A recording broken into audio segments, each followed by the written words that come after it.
I know we've said a bunch of times, but definitely bears repeating, especially in a world of social media that we're in today.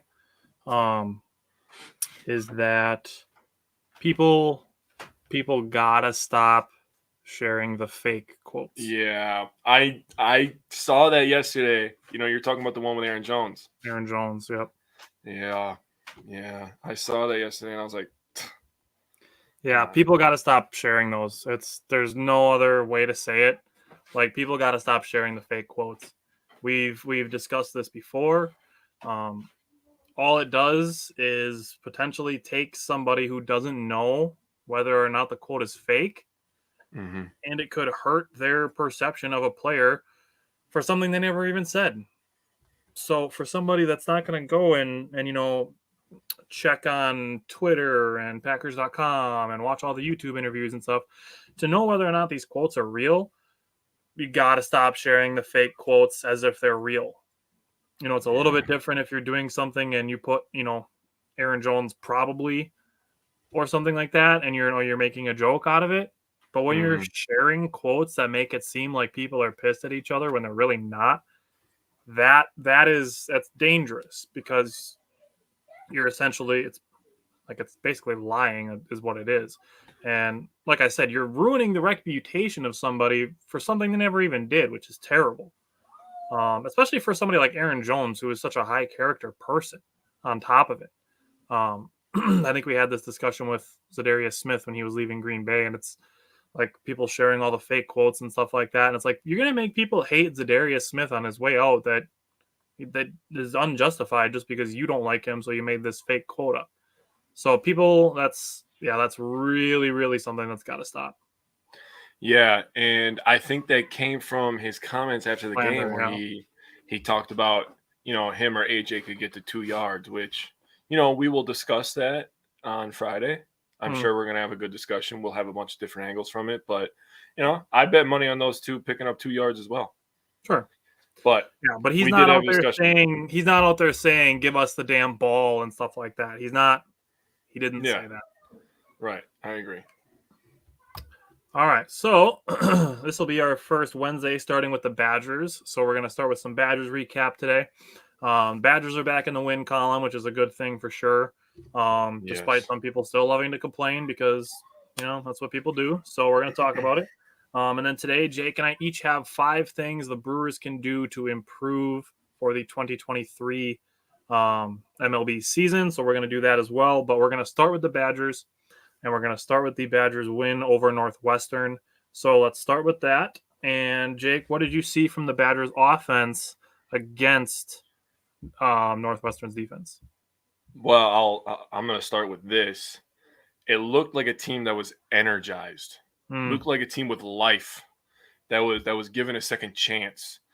This is kind of what we expected to see after the Ohio State game into the Illinois game, but it took another loss, another lump at home for them to finally get this feeling of, all right, it's time to put up or shut up, right? So obviously we went over it last week. Northwestern is not a team to write home about.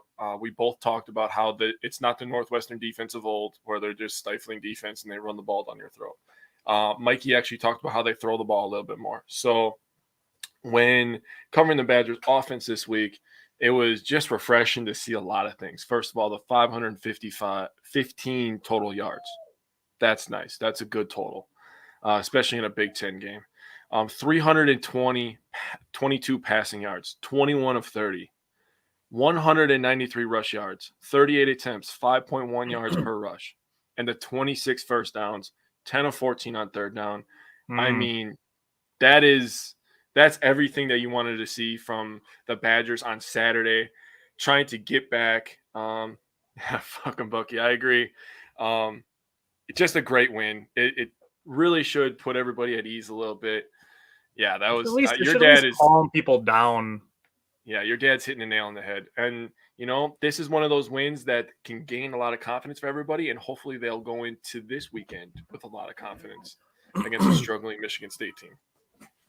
Yeah, we'll get to Michigan State. That's going to be an interesting discussion, I think. For me, looking at the offense, I knew it was going to happen too, because I'm like through the first 3 or 4 times they ran it in this game, I'm like, please just stop at the Wildcat. Just please stop. Because it was getting like 1-2, -1. And then Braylon Allen throws a touchdown to Ches Malusi out of it. And I'm like, fuck, here we go. And we're just hitting the reset button on the Wildcat because they did one good play out of it. So they're like, I'm in a very love-hate relationship with the Wildcat right now. We need to bring up the fact I talked to you and Mikey on Saturday about fans complaining after the first drive about Mertz already. And then the guy goes on to have a career day. What the hell is that about, man? Oh, man. How many times do we have to tell people to freaking wait till the end of the game? How many times do we have to tell them that, dude? And it's ridiculous. I don't know. Yeah, that's definitely a possibility, I would say. My dad said it's probably part of the decision to fire before a game they could win to get them off onto a good step, which I think they were expected to win against Illinois, and maybe they were waiting until they lost a game that they should have won, because I don't think firing Paul Chryst after losing to number 3 Ohio State is really a fair situation. But firing Paul Chryst after losing to Wisconsin or losing to Illinois at home is a much different situation. That's a good point, actually. Which have you seen Ben Brust's rant about this? About the firing? About Illinois, the loss to Illinois? No, I didn't see it. I'm not paying attention to him anymore. I wish I hadn't seen it either, because it's just made me lose more respect for him. Because he's like talking about it, he's like, we lose to Illinois. He's like, we're a 7-point favorite to Illinois at home. He's like, that's a team we used to be 30-point favorites at. And it's like, dude, did you not expect them to improve ever? Yeah, right. Like they were just going to stay 30-point dogs to Wisconsin. Exactly. Like, did you expect them to just be like, oh yeah, no, cool, we're cool with having one guy in the NFL every 3 years? Yeah, they're not putting money into their football program or not anything. No, yeah, it's not like they went and hired out a previously successful coach or anything. Yeah, I mean, he's bringing teams to Rose Bowls. I mean, he's worked in the NFL. No, that guy knows nothing. Yeah, I mean, we talk shit about the wins at all time in Wisconsin. He probably doesn't really know much about the Big Ten, right? Yeah, right. so that rubbed me the wrong way. In addition to other things that rubbed me the wrong way with Ben Brust, but yeah, well, it is what it is. I said this to you this morning, and I'm going to say it again, and I'll probably say it again in a farther back segment. I think Graham Mertz is one of the best players on offense on the Badgers this season. Oh, 100%. And I think this game is allowing people to start to catch on to that, because who had a really good game today, or not today, this week on offense? I mean, other than DK? Other than Graham Mertz. Who else? Braylon Allen?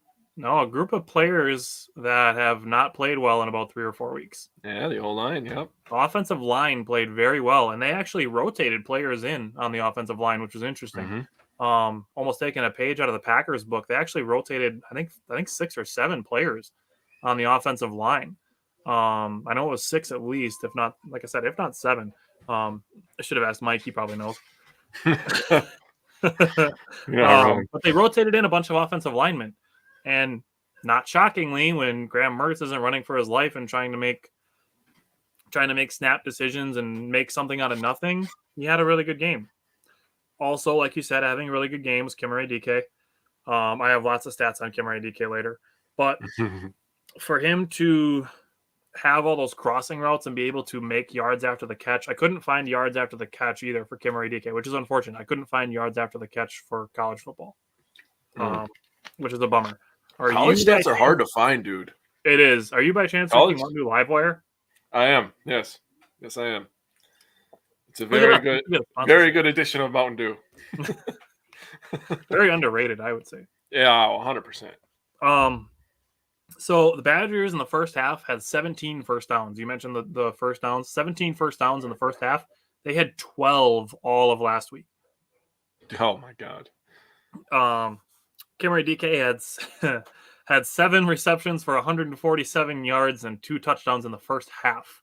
Graham Mertz was 11 of 16 for 204 and 3 touchdowns in the first half. That was the most on the road in the first half at Wisconsin since Russell Wilson. Wow. In 2011. There he is. He's getting put in the sentence with Russell Wilson. That's what we it wanted to see. That's what we wanted to see from him. Hi from Greece. I got my Bucks shirt on today. Today is the Bucks' last preseason game. They start next Thursday, so next Wednesday will be our Milwaukee Bucks primer. So definitely make sure you tune into that one next week for the Bucks primer. Probably some talk about Giannis. Spoiler alert.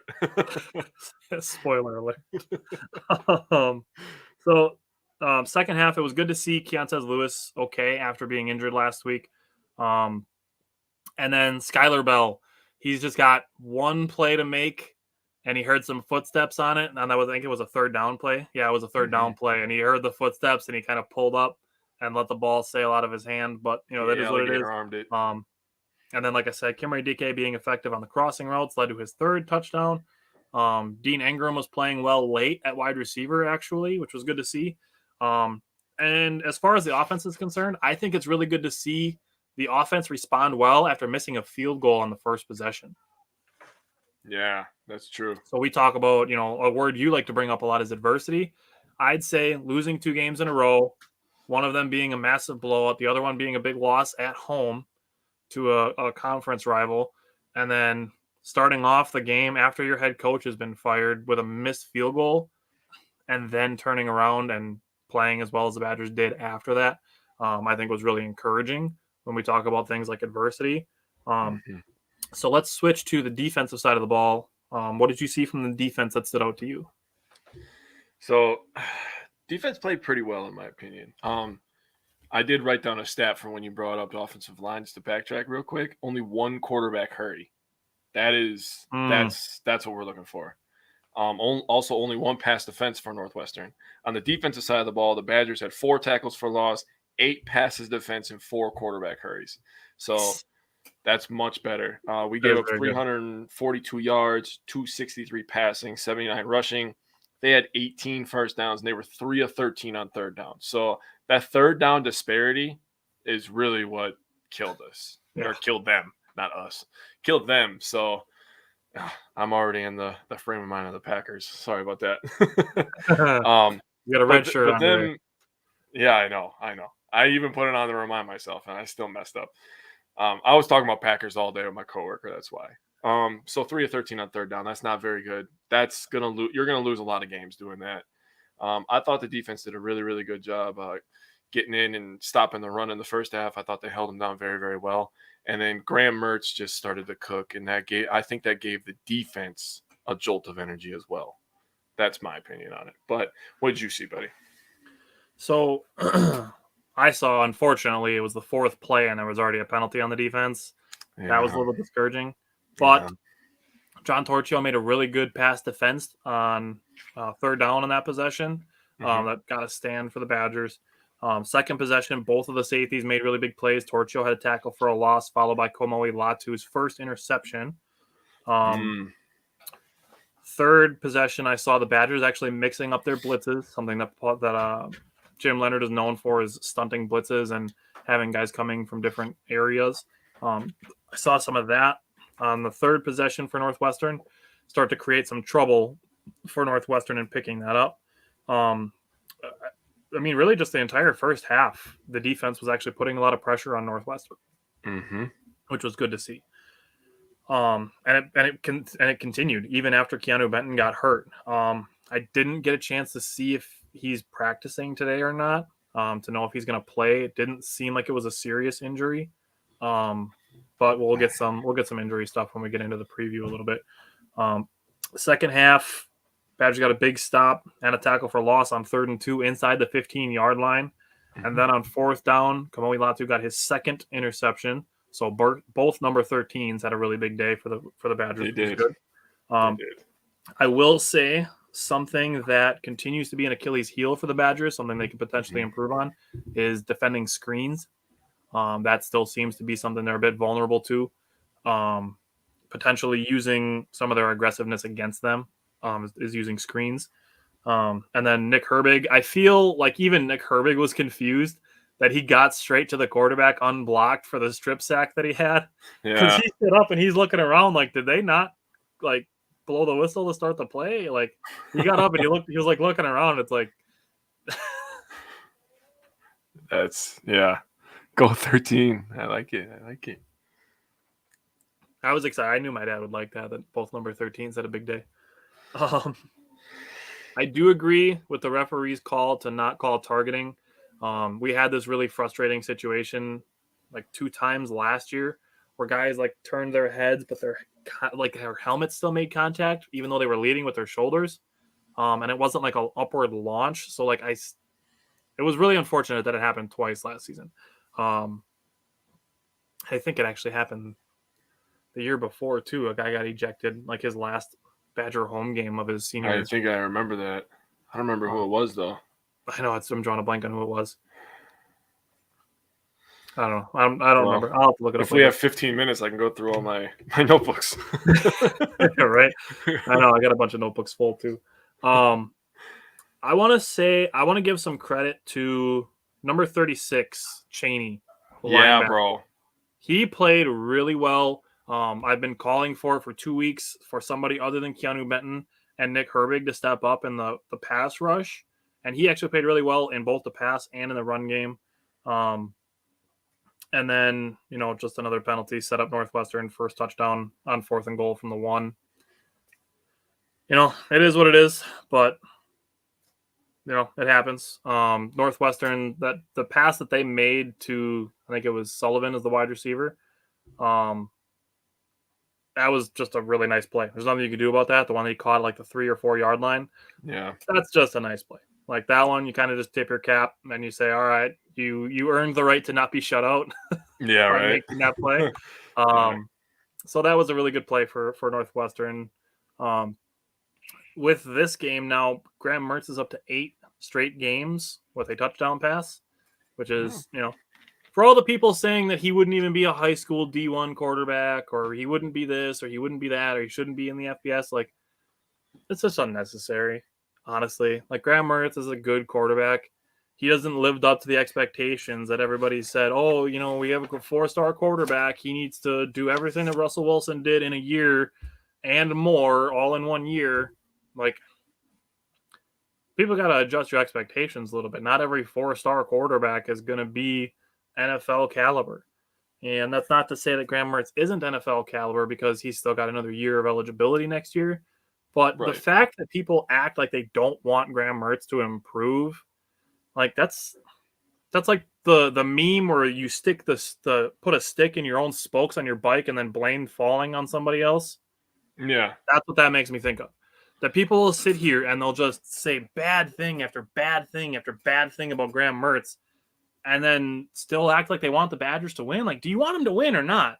Like, you want the Badgers to do well, but Graham Mertz to not, so that you can talk shit about him? Like, I can't wrap my head around it. Like, I know we're both going to have Graham Mertz in our 3 stars, but you know exactly what that is. You know exactly what that is. That is them setting up the excuse for, if the Badgers are bad, they could go and blame Graham. That is exactly why I made a post yesterday in a Badgers group, and people were saying all this stuff about Mertz. And I'm like, all you people are just projecting all the team's struggles on one player. If somebody misses a tackle on defense, oh, man, Graham Mertz sucks. I can't believe this team lost to Illinois. What? Are you serious right now? That just shows me that you didn't watch. Because he was throwing passes and receivers were dropping balls, and they were flat. They didn't play good. They didn't come out ready to play with energy. That's why I started it by saying this team looked energized. They looked like they didn't have their head so far up their damn ass. They didn't know they were wearing a W. But anyways, Mertz is fine. I got a stat on Mertz. I'm telling you right now, I shared that post. If you didn't see it, I'm going to tell you the stat when we do 3 stars here.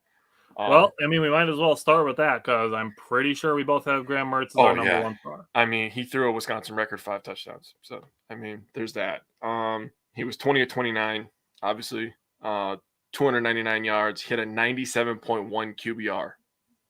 Do you know how QBR works? Because that's like fucking amazing. Yeah, that's amazing.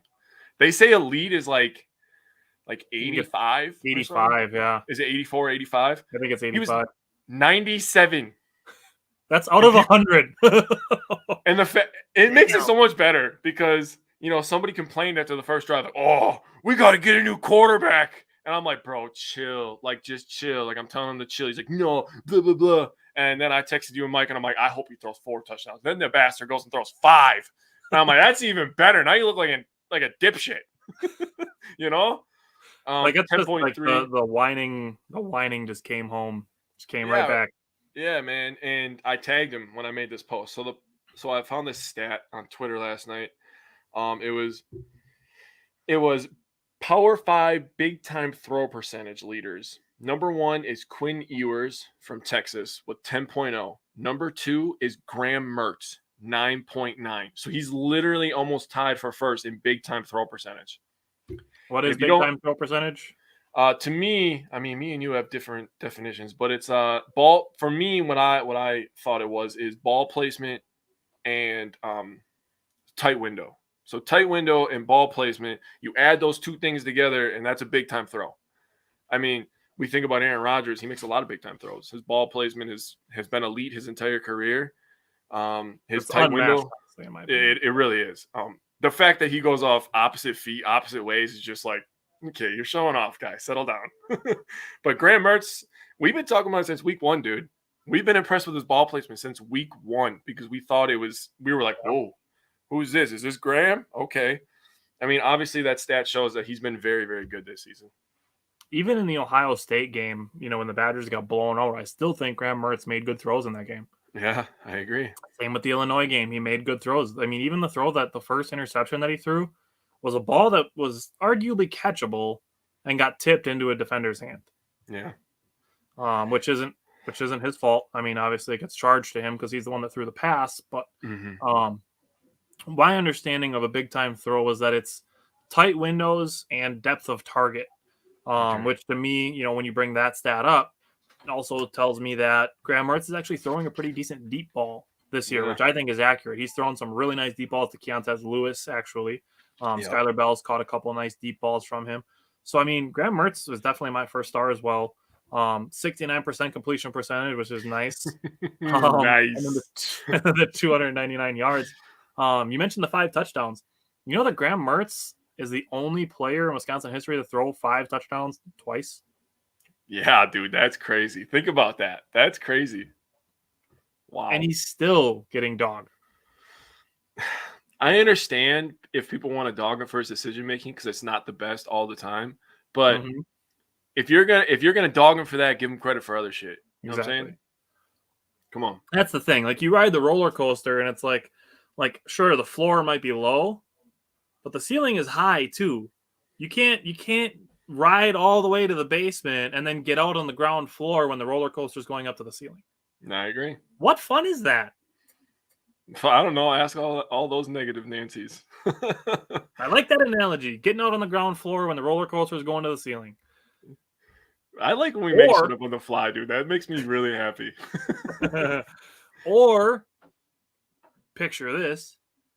Instead of riding the roller coaster so hard, why don't you just stay on the ground floor? Stay even keel. Don't ride too high or too low. Like, yeah, it's fun to ride high when you're riding high, but it's not fun to ride low when you're riding low. So sure, that stuff can balance out unless you just want to whine and then you just want to ride low when it's low and then get off on the ground floor when it's going up, which at that point is just sapping out all your energy for your football team that you're a fan of. Yeah. And I can't imagine that that's any fun at all, but it is what it is. So like Jake said, give him credit where it's due. When he has good games, don't be like, oh, it's just against Northwestern. Like, don't give a shit. They're still college football players. Yeah. And obviously, it's not like he had, 15 for 30 for 150 yards and a touchdown, and the Badgers won 66-7 because of the running game. The Badgers won this game as big as they did because of Graham Mertz. 100%. He started making another throws. Guy. The reason the Badgers won this game as big as they did is Kimmeray DK. He's my number 2 star. 10 receptions for 185 yards and 3 touchdowns, including a 52-yard touchdown. Yeah. That's insane. That's like probably the biggest game the Badgers have had from a wide receiver since Lee Evans in the early 2000s.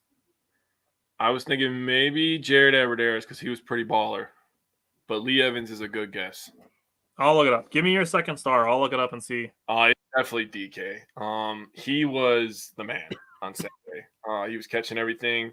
He looked like he wanted to make up for that Illinois game where he dropped a couple passes that, and we trust him to make. And we're not expecting you to be perfect because, we're not perfect either. Does it suck when drop passes happen? Yeah, but we're not going to sit here like everybody else and be like, oh, he sucks. I hate him. Get him off the team. It's like, hey, he's human. He's a kid. He made some mistakes, and that's the best part about football is there's only one game a week, right? It's the best and worst part, in my opinion. Because when you lose, who is it? I nailed it. Kimmery DK is the first Badgers receiver to have 10-plus catches, 100-plus yards, and 3-plus touchdowns in a single game since Lee Evans went for 10 for 258 and 5 against Michigan State in 2003. What a transition because we play Michigan State next, but wow. Shit.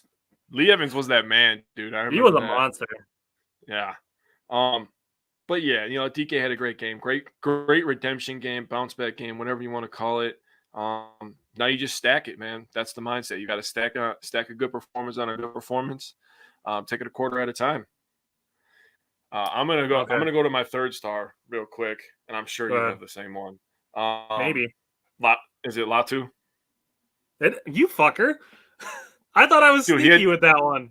No, he had 2 ints. He was the Big Ten Defensive Player of the Week, actually. Nice. He had 3 total tackles and 3 solo tackles. So he had a very, very good game. The quarterback for Northwestern, on his second interception, he looked like a college quarterback because I know he was trying to lead his receiver, but you can't lead your receiver and throw it to the ground right to the Wisconsin guy. It made it look like he was throwing to us, man. Yeah. I said when he made that interception, I'm like, we should send that tape to Romeo Dobbs, because that's exactly the play that he dropped that touchdown in the end zone against the Patriots. That exact thing. You catch the ball and you roll. That's the exact thing that the Packers want Romeo Dobbs to do. So I'm like, send that to Romeo. Like, that was what I said with that one.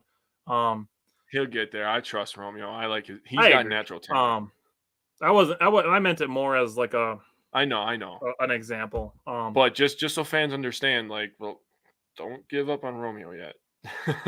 I know there's people on Christian Watson either, but there's definitely people giving up on both of them. I could tell you that. Yeah, I've seen it. Yeah, and saying that Rodgers is washed up and this and that. I know. We'll get to that on Friday. It's funny. it is kind of funny. I'm interested to know who your underrated performer is, because I wrote down 2 just in case. He's normally not underrated, and he was a Heisman candidate, dark horse guy. But Braylon Allen had a sneaky good game, man. But we're not going to talk about him because 5 touchdowns and 3 touchdowns and Big Ten Defensive Player of the Week. But Braylon Allen, 23 carries, 135 yards, 5.9 average. We all know Wisconsin still is a run game first, just like the Packers should be. Matthew LaFleur. We'll get there on Friday. It's just pissing me off. Run game starts everything. Getting your offensive line to dominate starts everything. And he was great. He had a 33-yard run, and he also threw a touchdown that we talked about to Malusi. They were jacked up when he threw that, man. That was actually a cool moment. I am on board with you. My dad is on board with you. There's thousands of millions of other Badger fans in the world that are on board with you. We're sick and tired of the goddamn Wildcat, but it worked for this one play, and it was awesome highlight. I know. So. It's like the perfect embodiment of the no, yeah. Yep. It's like when the one guy shoots it, and you're just like, don't shoot it, and it goes, and you're like, fuck it, let's go. It's like Dwight Howard shooting a 3 is how I feel about the Badgers running the Wildcat. I don't know. I trust Braylon Allen to throw a touchdown more than Dwight to hit a 3. I'll be honest. I will be completely honest with you on that. Oh, that's awesome. So I had 2 underrated performers just in case you would come up with one of them. One of them is John Torchio. Mm-hmm. He had 3 tackles, 1.5 tackles for loss, and then 2 passes defensed. The other one I had was Andy Vujnovic. Ooh. Badgers punter. So he only had 3 punts, but he had 139 punted yards and 2 punts inside the 20. The other one was like a 72-yard punt that ended up bouncing into the end zone. Yeah, he was booming. So I wanted to throw him out there as well as a possible underrated performer, just Those because are both he very didn't good. have like a super impactful impact on the game, just because the Badgers barely had to punt. But going to what the Badgers can improve, I already kind of touched on one of them, which was defending the screen. I still think that that's something the Badgers need work on, whether it's a Mhm. wide receiver screen or a running back screen.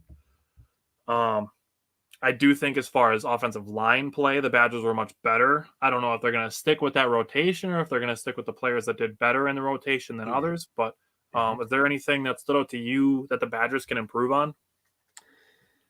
This is gonna be really nitpicky, but I still think penalties. You That's can't good. have 6 penalties for 55 yards. You're playing a lesser opponent in Northwestern, so you can get away Yeah. with it. Also, a game where Graham Mertz was just on fire, so that kind of evens that out and makes it look like it's not there. But if we keep winning games, we keep stacking games, which looking at our schedule, we definitely should. Hmm. Looking at the talent disparity. But we're gonna face a Minnesota team that's still very good at the end of the season. We still have a chance for the West title. So if we get in that game, we go against an Ohio State. You can't have 6 penalties. You just can't. Right. Your margin for error against elite teams is very small. So Zero, honestly. If yeah, you're playing Ohio State or Michigan, it's zero. yeah. I mean, the way Michigan runs the ball now, yeah, Michigan is very good at running the ball. So Mhm. they're like a super powered Wisconsin right now, where they can run the ball, they can throw the ball, and they play crazy defense. Um, but yeah, you're playing any of those teams, you can't have 6 penalties for 55 yards. Don't give them free yardage. Mhm. That's the one thing that I would clean up. But That's a good other one. than that, it was a good game. Very, very good game. Badgers needed that. All right. Is there anything else you want to say about the Northwestern game before we talk about Michigan State? No, but thank you for being on the schedule. That's all I All got. right. I mean, hey, no, as for what it's worth, Northwestern has been a trap game for the Badgers in the past. So They have. getting a big win at Northwestern is still nice. Yes. And it's good for Jim Leonhard to get um, a win in his Dude. first game. Real quick, I And want to touch on this because I just thought of it. I yeah. should have brought it up sooner, Oh, sorry, but man. talking about how the Badgers can improve, I don't think this is the entire part of the offense, but I think the play calling was better. Jim Leonhard basically pulled Bobby Engram aside and was like, "You do the offense," and basically let Bobby Engram do his thing with the offense. He's like, "I trust Bobby." That was what he said when he was asked at halftime. He's like, "I trust Bobby with the offense." Mhm. Um, Bobby Ingram was actually on the sidelines. He wasn't up in the booth like Yes. he has been for the first 5 games of the season. So I wanted to bring that up, and I just thought of it now. So I think it can go into one of the things with the Badgers improving. Is Bobby Ingram being down on field level? I think is something Yes. that needs to be brought up. And Jim Leonhard potentially giving Bobby Ingram basically the keys to the car as far as the offense is concerned. Yes. That was a great point. I wanted to bring that up too when I was watching the game. I like how they were telling the story about what his son calls him, and he calls him OG. I was like, Call him OG. I should call my dad OG because that's a sick nickname. Did you see that Jim Leonard stat that they shared during the game? I did not. Maybe I did, and I don't Oh, remember. But I took a picture of it because I was like, that's nuts for a safety. Jim Leonard, October 25th, 2003, at Northwestern, 19 tackles, 1.5 tackles for loss, a sack, and an interception. Yes, bro. what? Yes, I'm serious. I was like, what? Why does the safety have 19 tackles? This man was a monster. Damn. Yes, bro. I'm like, Jesus. what? This guy was everything. Yeah, Wow. that's crazy. I was like, oh my god. Shocking that the Badgers have good safety play this year. Yeah, right. Which actually, as we get into this, I'll save it for the defense. But there's some guys practicing, which is encouraging. It is worth noting for the offense, as far as the offense is concerned, for all those hoping that Graham Mertz gets benched or whatever. Chase Wolf has his walking boot off and is not walking on crutches anymore. So Chase Wolf Yep. is getting closer to being able to return to the Badgers offense. But let's talk about the Badgers offense versus Michigan State's defense. What stands out to you, and what's a matchup that you're watching? Wow. So listen to this, man. Michigan State on defense. So their first game, they gave up 13 to Western Michigan. They Yep. gave up 0 to Akron. They gave up 39 to Washington, 34 to Minnesota, 27 to Maryland, and 49 to Ohio State.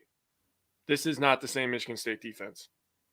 Yeah. They are giving up 27 points per game, 445 total yards, 292 pass yards, and 153.5 rush yards. That 445 is 104th in the country. That's horrible. They are horrible. They pay, people were complaining about the contract that they gave to Chris, right? $20 million. They're like, oh my God. And we're only paying him 11. So thank you again, Paul Chris. We already thanked you, but that is an awesome move. They paid, what the hell is his name? Can't think of his name. What's Michigan State's coach name?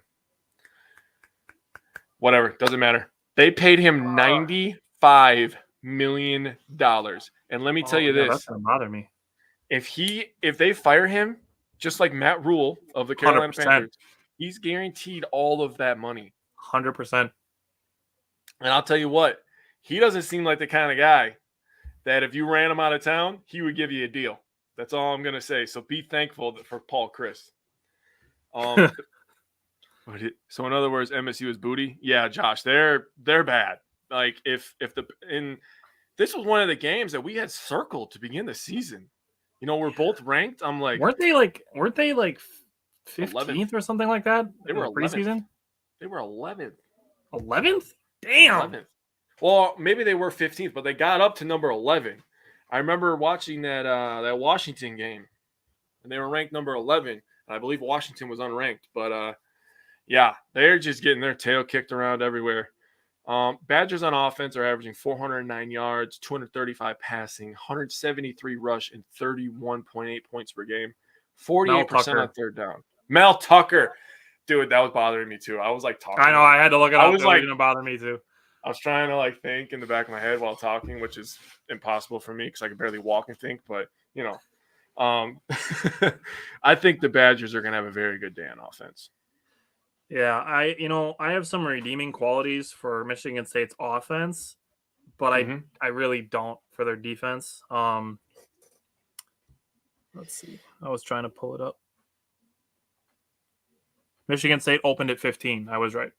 Okay. After their first win, then they moved up to 14. After their second win, before they played Washington, they were number 11. So they started at 15, went to 14, then to 11.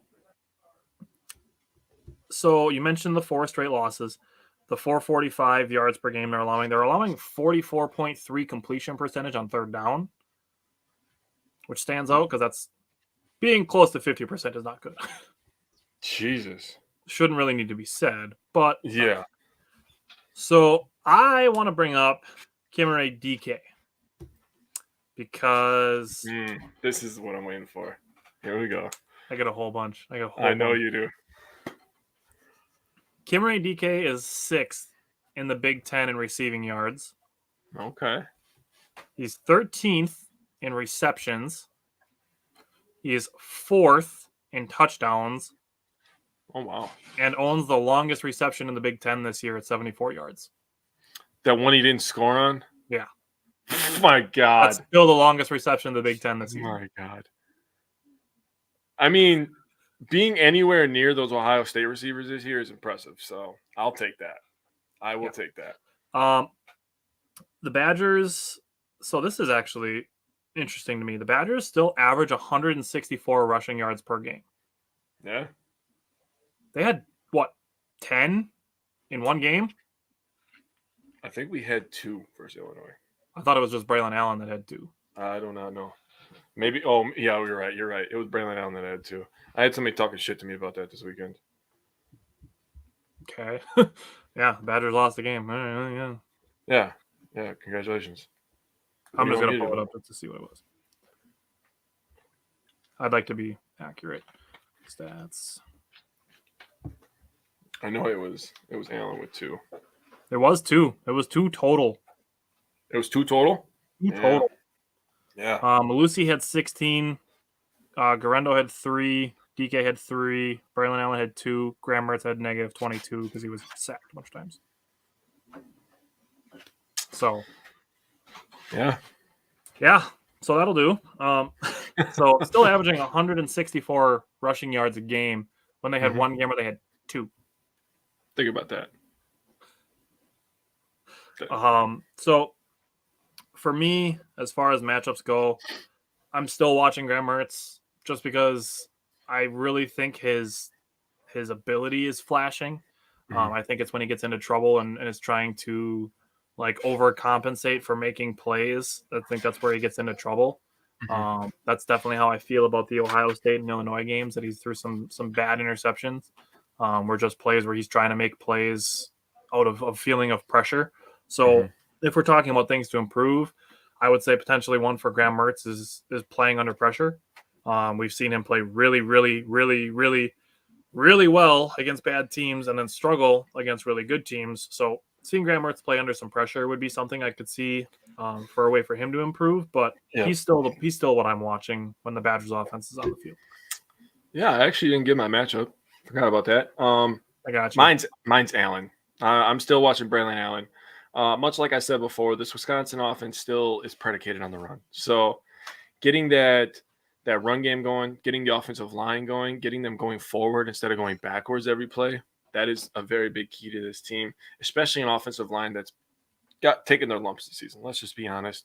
So getting them as the attacker once in a while is something that is going to be key to this game. Now, I have a stat on the Michigan State defense, and this is crazy. And this goes with my offensive matchup.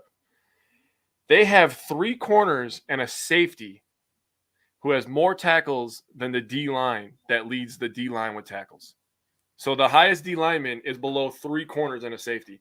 That tells me that teams are getting into the second and third level of that defense at a very high rate. That's not good. They don't have a great pass rush either. No.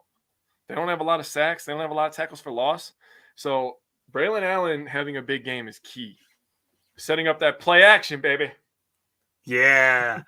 That's the best. Play action is the best. Well, I'm going to talk a little bit more about the run game when I get into my X factor. So I'm going to spoiler alert on that. Switching to the defensive side, I wanted to bring up one other player when I was talking about how the Badgers can improve, something that's getting better for them. Hunter Wohler has returned to practice, which is a really big thing. So the Badgers potentially 3 deep at safety with really good safety play. That's exciting. I really liked what I'm seeing from Kamoi Latu in the absence of Hunter Wohler. I don't think any of us really had Kamoi Latu as a guy that we were really watching out for this year. No. So to see him play well, to see the Badgers have really sustained good safety play is actually really encouraging, because that's, talking about secondary depth. That's something the Badgers haven't really had. I don't know, really ever. Yeah. No, I never found out who the youngest was to 1,000 yards, because it's college stats. There's not as much niche college football stats as there is for the NFL, which is kind of a bummer. You can go anywhere and find NFL stats. Yeah. Just like NBA, MLB, you can go millions of places. I couldn't even find yards after the catch for wide receivers in the current season, much less to find fastest to 1,000 yards. We got to pick Mike's brain, bro, because he be finding shit, and I'm just like, what the hell did you find that, man? You on the dark web, Mike? The only way I could think to find it would be to go to every college football player that's played and rushed for over 1,000 yards and find out when they did it and how old they were when they did it. Yeah. It's got to be Braylon. He was 17. Right. If I had a weekend and nothing to do and you want to babysit the girls, like I'll get out a notebook and I'll write them all down. But Grandpa, that would be a tough stat to find. It's he said get on it. I'll see what I can do, because I would.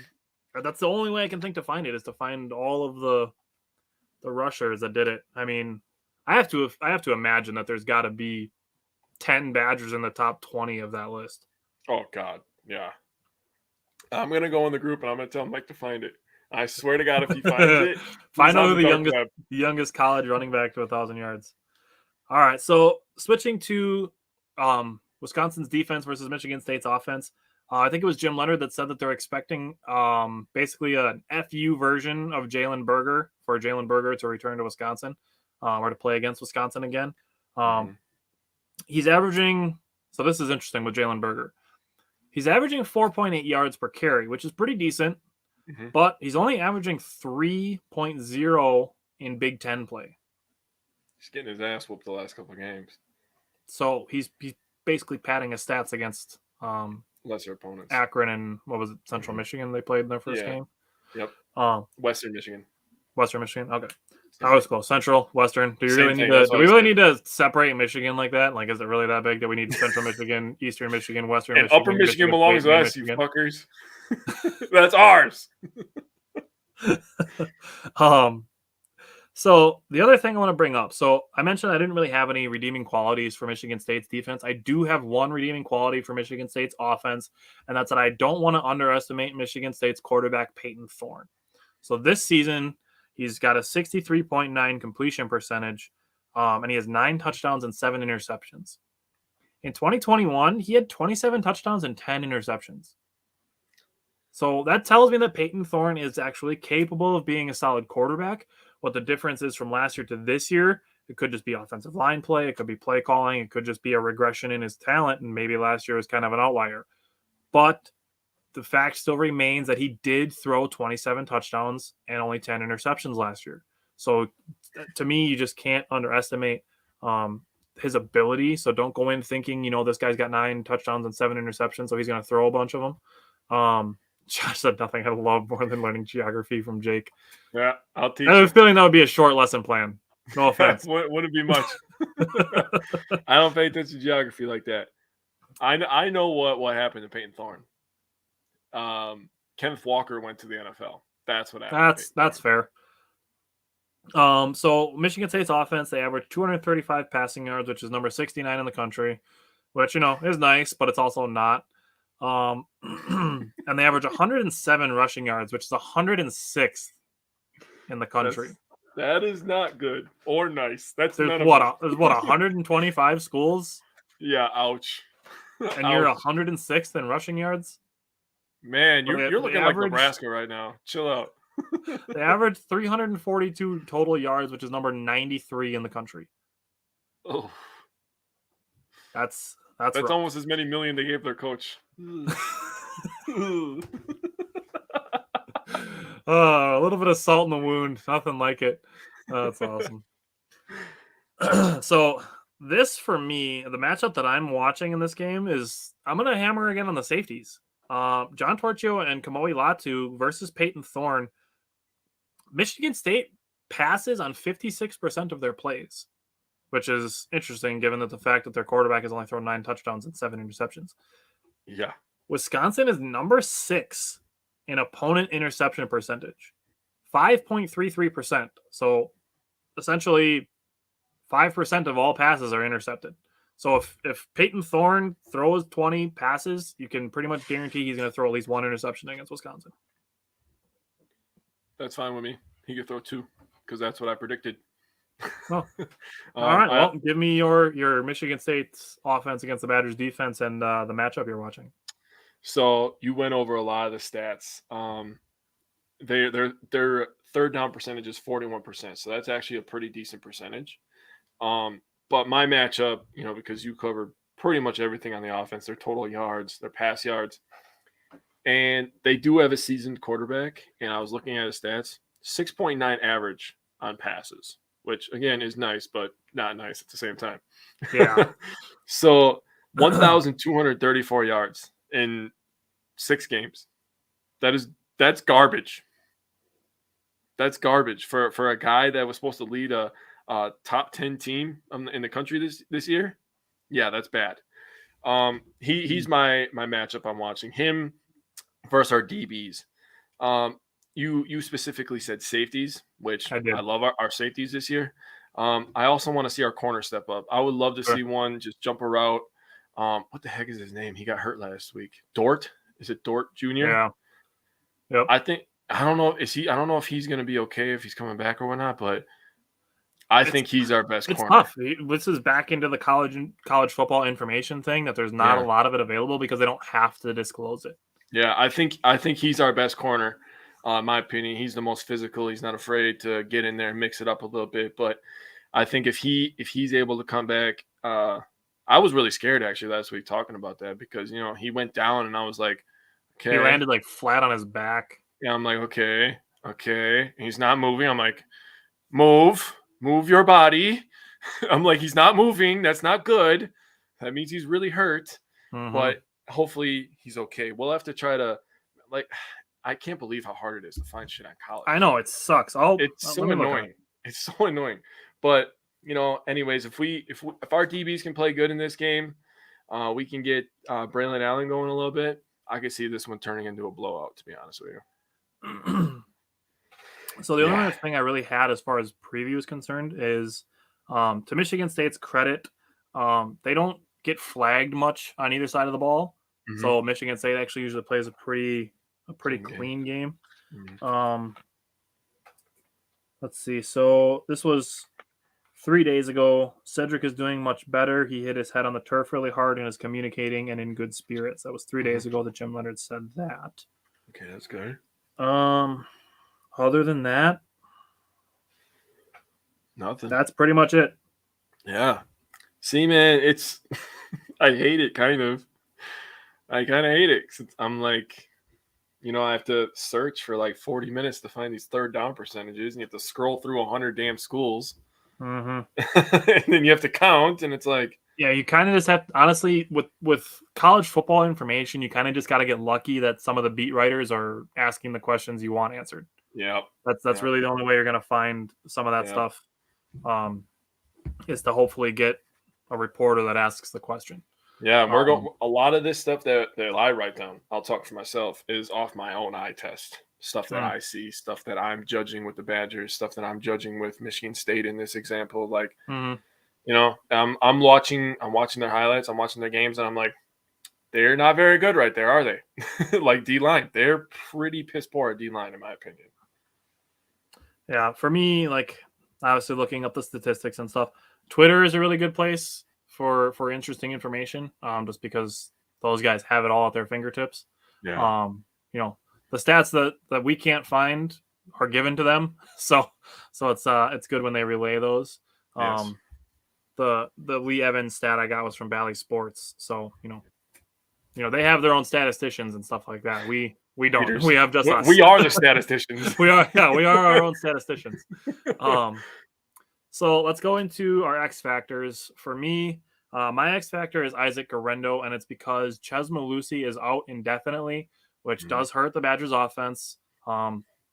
He has been the Badgers' number 2 running back. Thankfully, Guerrero, who got hurt 2 weeks ago, is okay, and he's going to play.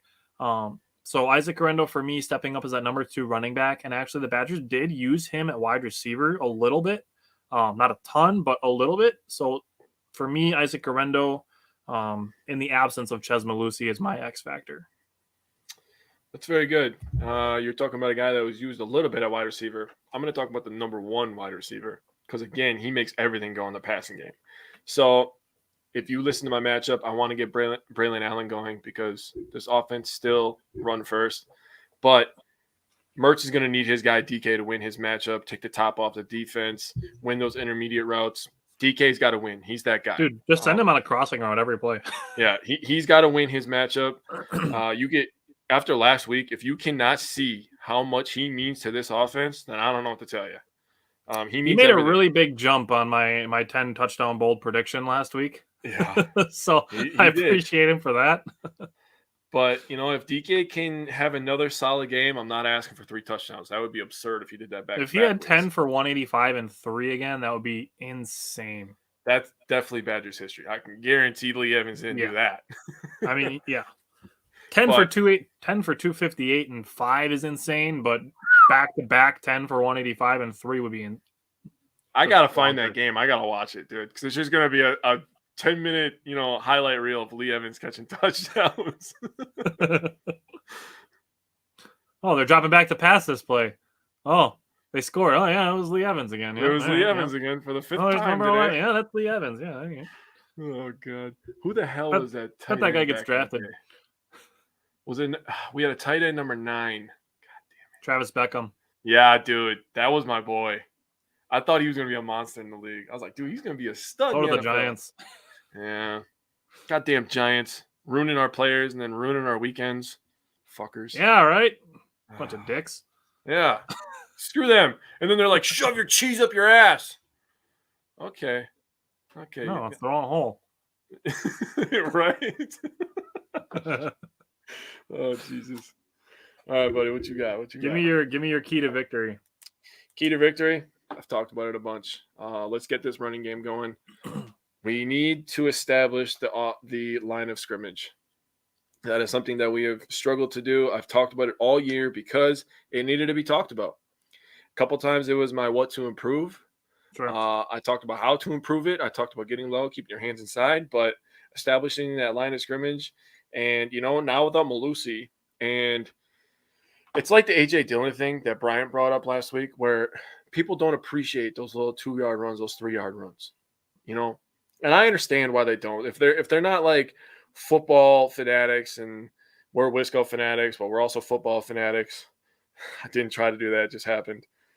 You got to appreciate the 2-yard runs. It sets shit up. Malusi was very good at taking a 2-yard run and turning it into a 5-yard run. And sometimes taking a 2-yard run, turning it into a 7-yard run. And those things add up over the game. Well, I mean, even the impact of just falling forward instead of falling backwards on a run, that's a yard difference on itself. I agree. So establishing that line of scrimmage is definitely my number one key. In addition to that, I think mixing up the offense like they did last week, I think they did a really good job of mixing up the runs, pass, play action, and varying them and not saying, this series we're going to run, one pass, and then we're going to run 2 more times and have 10 plays out of 11 were runs. And then the next possession have, run, pass, play action, run, pass, run, and then have 12 plays and 10 of them be passes. Yeah. I think the balance, but not just having it balanced at the end and having this number and it be close to 50-50, but to vary them within the drives, to keep the defense on their heels, to not know what you're going to do next. I think is important as far as that goes as well. For me, my key to victory for the Badgers is to get momentum early, take the wind out of the sails for Michigan State, whether it be starting on offense and establishing the running game and presenting that balance, or if they start on defense and maybe forcing a turnover early and getting the wind out of the sails early and sending Michigan State home with their 5th loss in a row. Ugh. Yikes. Yeah. I don't give a shit about Michigan. Neither do I. Fuck them. All of their teams. All of them. I don't like any of them. I don't care. Those poor Lions fans, screw them. Pistons. I mean, honestly, like aside from Michigan's football team, which has gotten good in the last few years, like when have they had anything good in Michigan besides early 2000s when the Red Wings and the Pistons were good? Long time ago. I mean, the Tigers were pretty good back then too, weren't they? Yeah, I guess the Tigers. But they're not good now. Yeah. I bet they regret paying Javier Baez what they have. No, I really don't think Michigan doesn't seem like a baseball state to me. Like they don't seem diehard about baseball. You know what I mean? Yeah. I think if I had a pick, I think they'd be bigger into basketball. I think that's their best sport. Like I think Michigan and Michigan State, you got the Fab Five and Tom Izzo. And then they had the bad boy Pistons. Like when I think about Michigan, I think of basketball. I think they're a basketball state. That's fair. They don't care about baseball. I'm good with that. All right, so 2 score predictions, one from the head, one from the heart. Give me your score prediction from the head first. All right. They're both ugly. I do not respect Michigan State this year. My prediction from the head, you wanted first, 42-21 Badgers. All right. I went 28-12 for my prediction from the head. Oh, wow. Okay.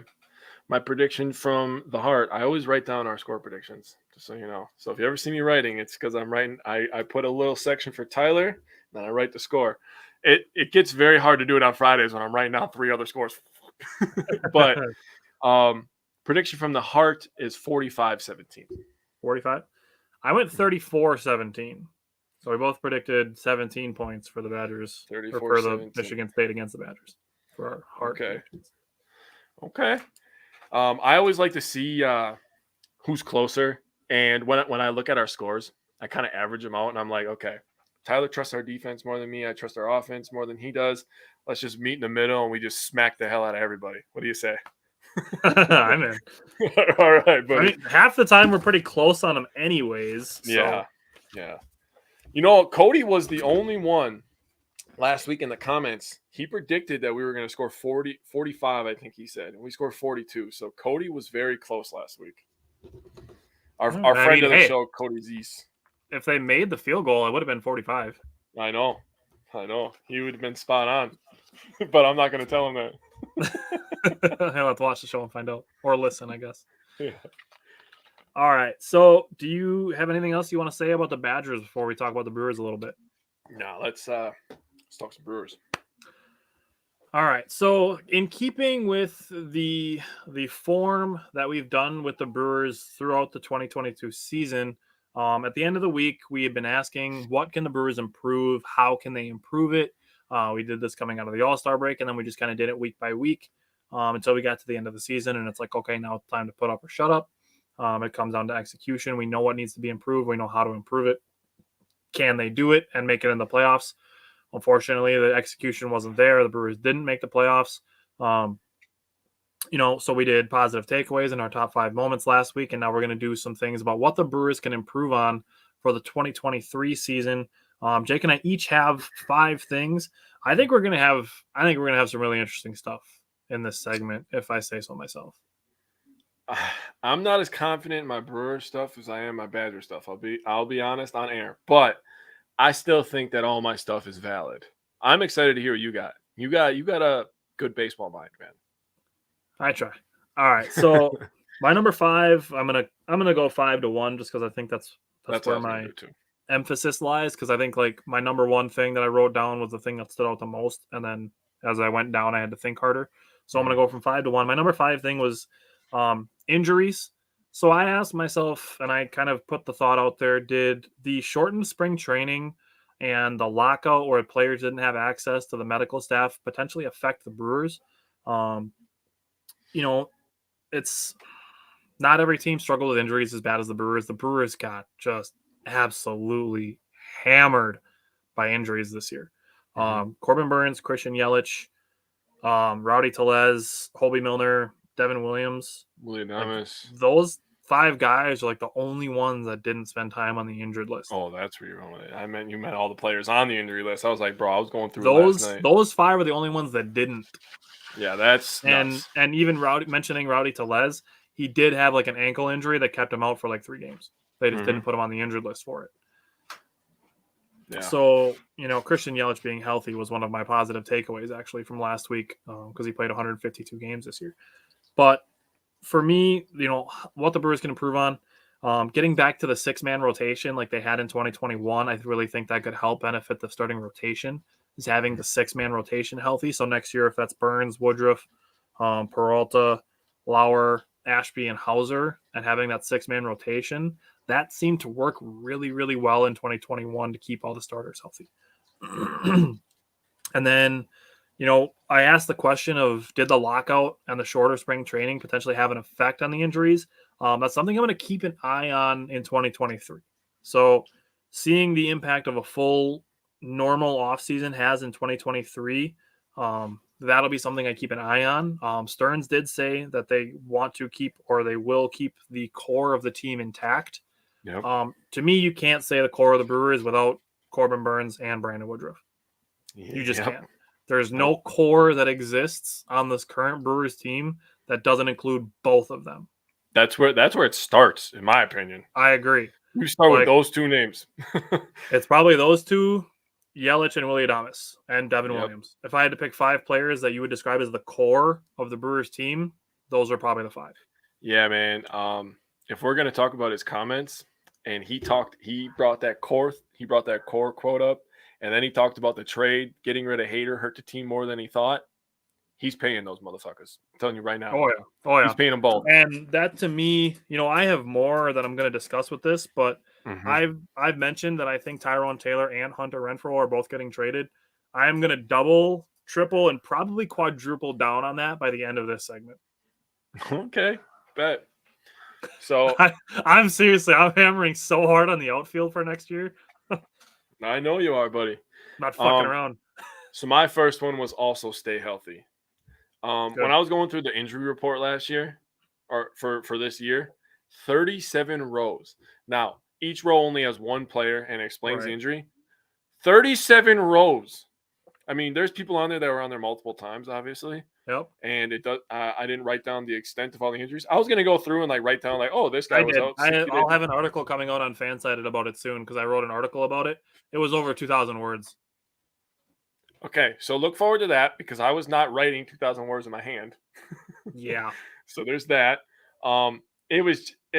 It's hard to get consistency and get continuity, and there's all those C words in sports. Continued growth, whatever. I was trying to think of a third. But 37 rows of injuries. The Brewers just need to stay healthy. They have plenty of talent on this team. I agree. Hi, Dad. For me, my number 4 was team batting average. So, there's a lot to be made about batting averages and stuff like that. This is part of the reason. I'm assuming that's one of my children on my wife's phone saying, "Hi, Dad."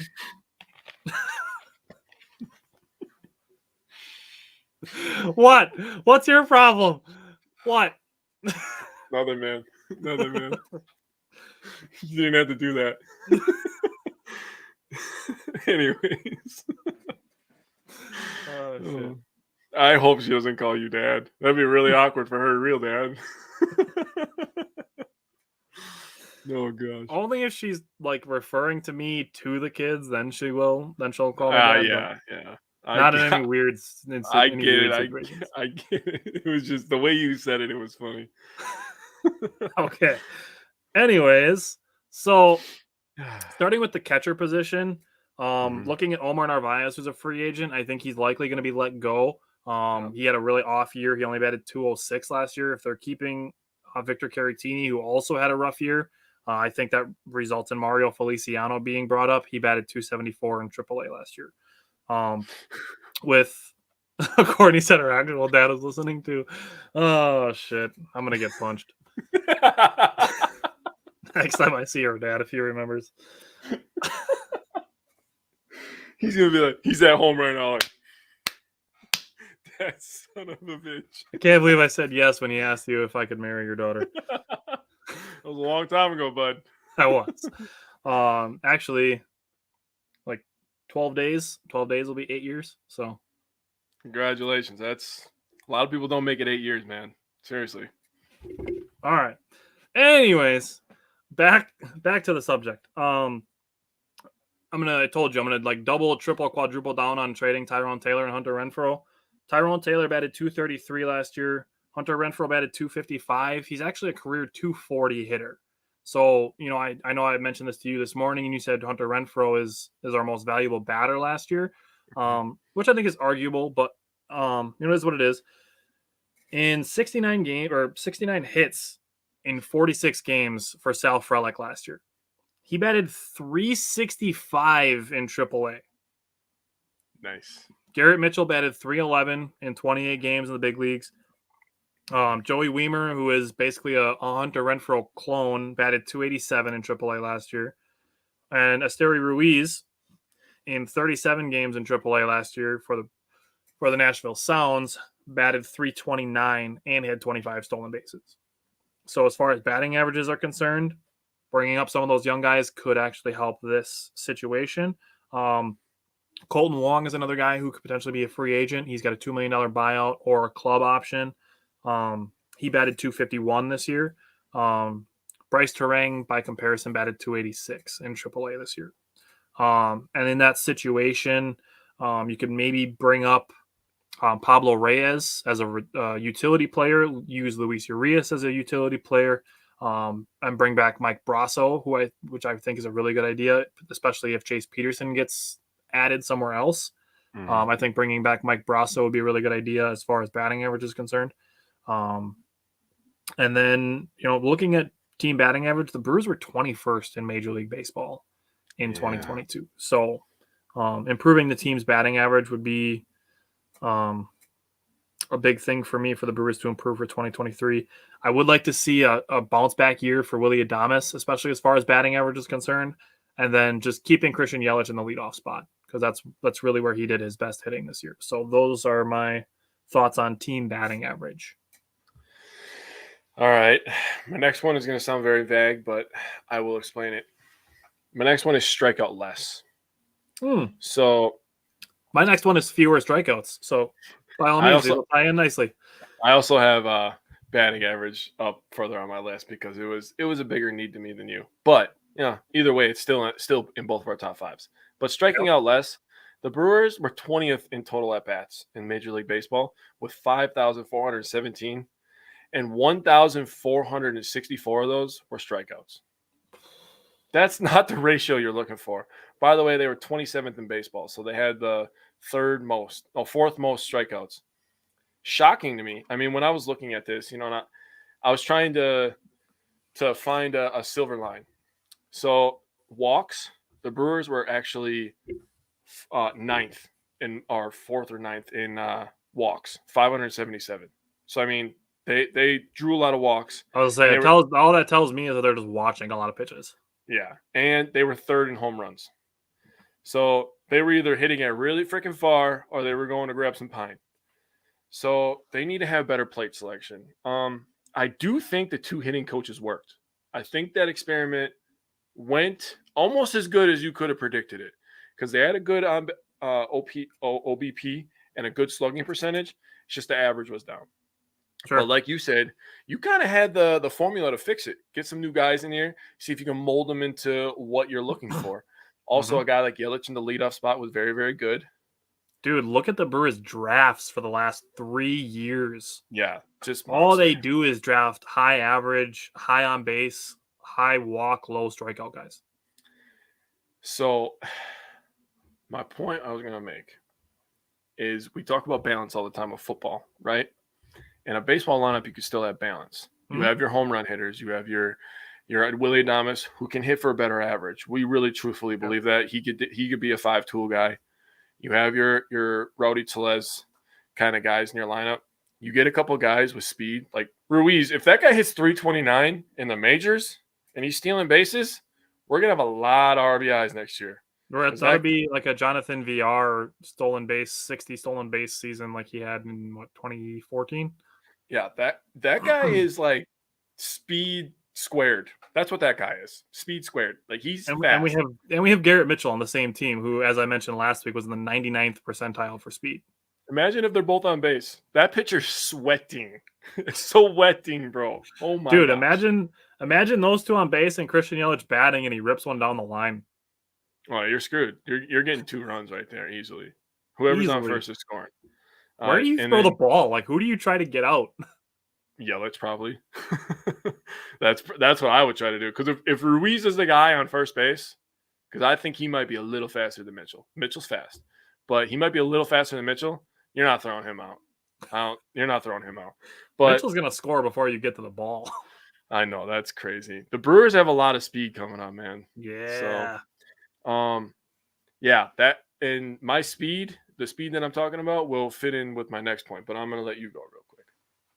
All right. So, as far as the young guys are concerned, as far as fewer strikeouts go, Garrett Mitchell does need some work in this area. I think the learning curve going from the majors from AAA, I think, is something that might have, affected him, which, I would expect, especially when you come in late August and you're like, all right, we're trying to win a pennant here. So, strap in. We're trying to make the playoffs.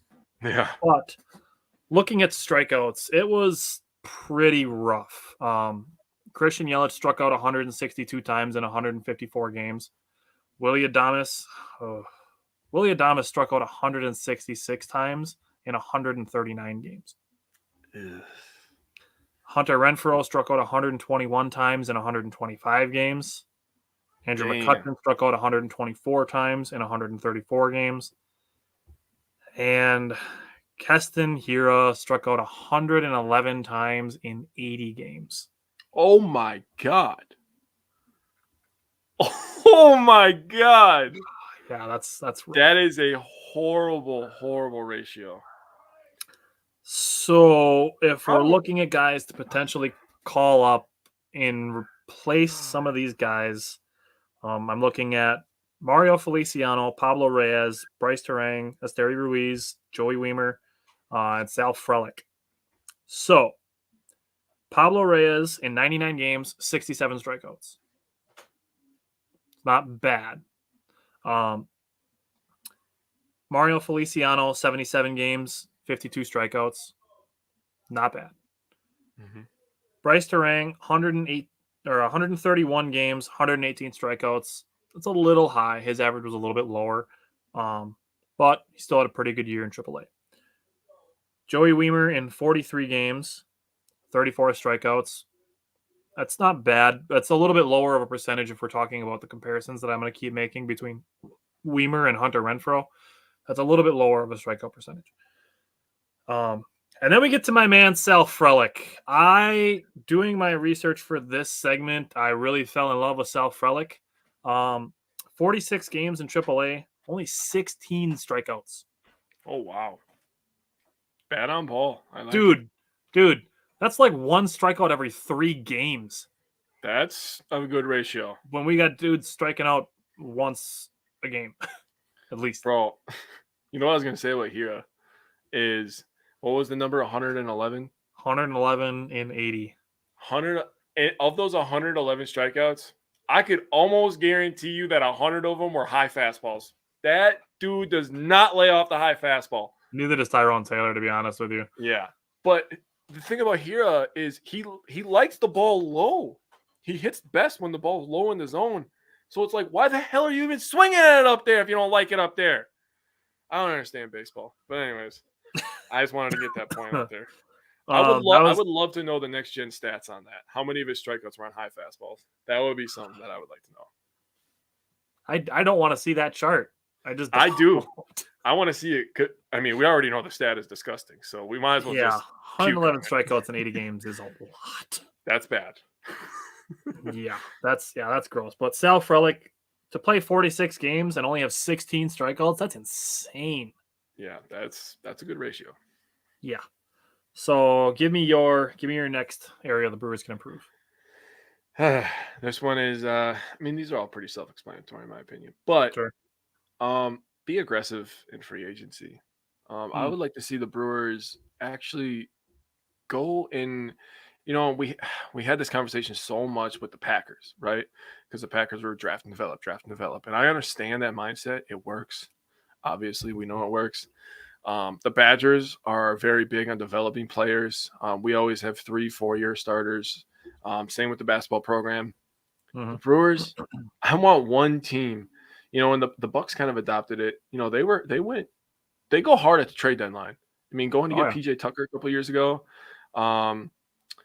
Just making big time moves, in the season, in the off season. I mean, going to get a Bobby Portis. I mean, stuff like that really sets you up for the next couple years. So I would like to see them trading Sam Merrill and 2 second rounders for Grayson Allen is still a super underrated move. Oh, it is. Oh, I have a story after this, but be aggressive in free agency. And I coupled it because I didn't want to make it its own thing. Pay Woody and Burns. I mean, we talked about it already. That shouldn't even be in the question. That should be like literally the first and second things on David Stern's to-do list. I was going to say, it shouldn't even be on the board. It should be like, I'm doing that, so I need to write that down. Like, just do it. Like, don't even question it. Call them up. That's the first thing that happens. Let's lock these guys down, and then let's go make our moves after that. Chess moves, baby. That's what I'm saying. All right, so my number 2 is a more consistent bullpen. Mm-hmm. I mean, Jake Cousins and Luis Perdomo showed flashes. I think health is a big deal when it comes to the bullpen, especially when I bring up those two. Those two both said spent a lot of time on the injured list. Even before Hader was traded, the roles in the bullpen were a little bit inconsistent because Hader dealt with the family emergency issues, and then he was on the paternity list. Brent Suter had a baby last year, so he was on the paternity list for a little while. Justin Topa and his wife are expecting a baby now too, so he might spend some time on the paternity list next year. So congratulations to Justin Topa. But looking at defined roles is what I'm looking for from the Brewers bullpen next year.